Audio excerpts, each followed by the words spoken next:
understand the word in conjunction as meaning that, which they never said in consultation, incidentally. Nobody said to me, but listen, this word, we don't like it because in our view of the English language, it means that they should stop first.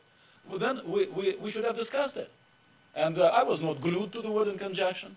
The only objective we had in this is to make sure that the armed groups, the opposition groups, understand that if they want the whole conflict to stop, they cannot take advantage of the pulling out of government forces in order to establish their military control of certain areas, you know, that things must be done in a peaceful way. So I was open to discussing, you know, language on this.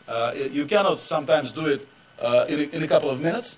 So we're suggesting also in light of the fact that Lavrov and Fratkov were heading to Damascus, that let's take 2 or 3 days and make sure that we really have a proper language which would be useful.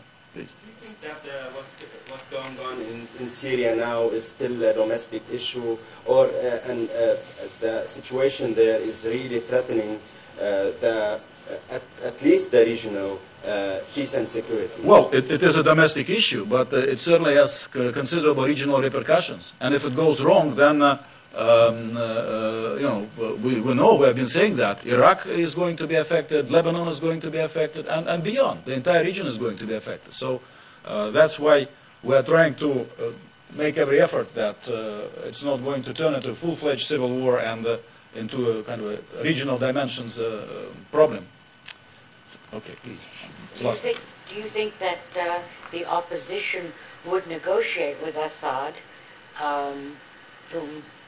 after Homs, which happened to come on the anniversary of they are not supposed, you know, what they keep saying, we discussed here in New York, for instance. I had this meeting, as you probably recall, with Mr. Gallion, and he also kept saying, we don't want to talk to Assad, and I said, well, nobody's asking you to talk to Assad. Even the Arab League plan, I mean, they have a structure for discussion, but why don't you come to Moscow, or you can do it in Damascus, in Cairo, and simply sit at the table with representatives of the government? Because if the idea is to have a national unity government, how do you do that without sitting at the table with them? So it's not really a very sort of valid or strong argument from them. And I understand the political message that they are sending by saying that. But in terms of establishing political dialogue, there is nothing in our idea, or League of Arab States idea, of establishing political dialogue that they must sit at the table with President Assad.